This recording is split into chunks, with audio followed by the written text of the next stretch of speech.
You know that feeling? You've lost hours just mindlessly scrolling on your phone. We always blame those clever algorithms and the addictive design. But what if the real reason is, well, something spiritual? Today, we're going to unpack a source that claims the battle for your attention isn't just in your head, it's demonic. So really, why is it so hard to just put the phone down? The usual answer is that these apps are literally built to be addictive, kind of hacking our brains to keep us hooked. But the source we're looking at today says that's only half the story.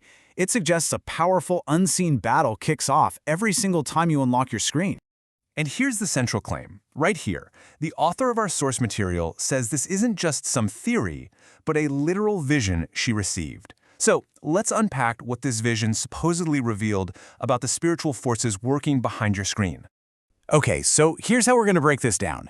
First, we'll look at the problem of the endless scroll itself. Then, we'll dive into this specific vision of serpents that claims to explain it. Third, the solution that was apparently revealed through prayer. Fourth, we'll get into the source's wild claims about where our tech really comes from. And finally, the big question this all leads to. Is your phone a tool, or has it become an idol? All right, so let's get into our first section. Look, the source totally gets the psychological tricks. The bright colors, the constant notifications, the infinite feed. All of it is designed by experts to grab our attention.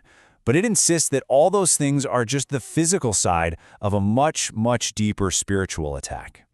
The entire foundation for this perspective is a personal vision.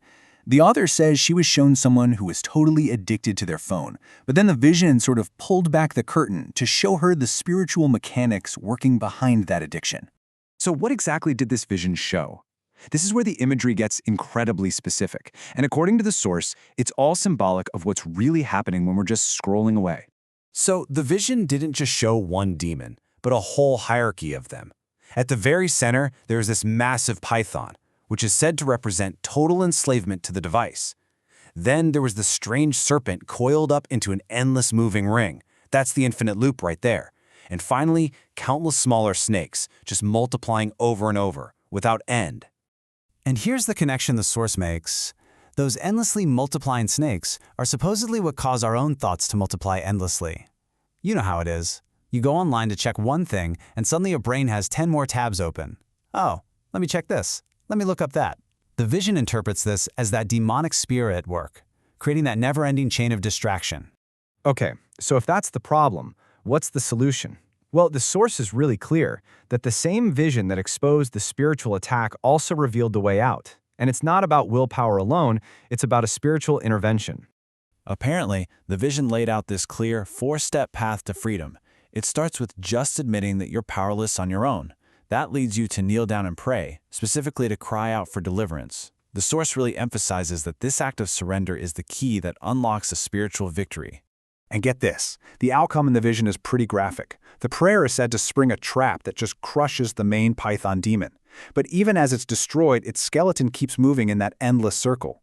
The source interprets this as that lingering urge to scroll, the habit that still sticks around even after the spiritual bondage is broken.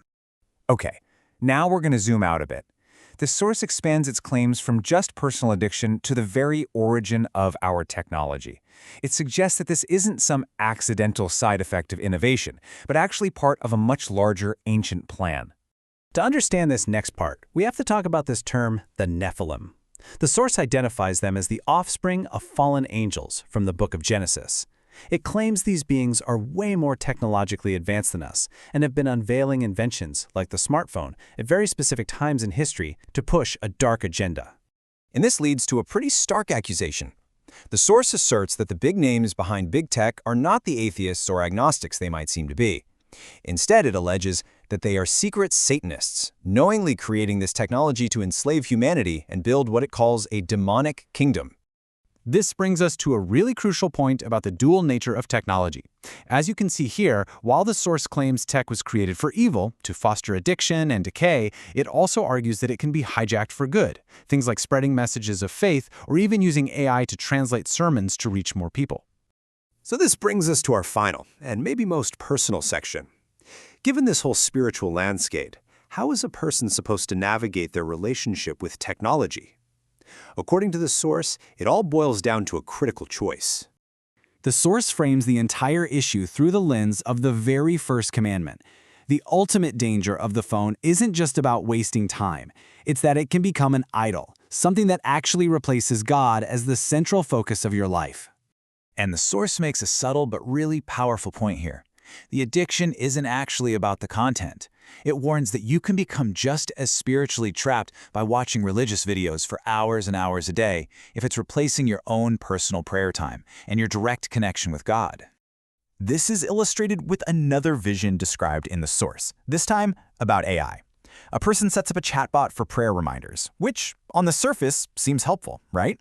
But spiritually, the vision allegedly showed that the AI, because it lacks the Holy Spirit, was actually wrapping the user in cords of bondage, deepening the addiction under the guise of being holy.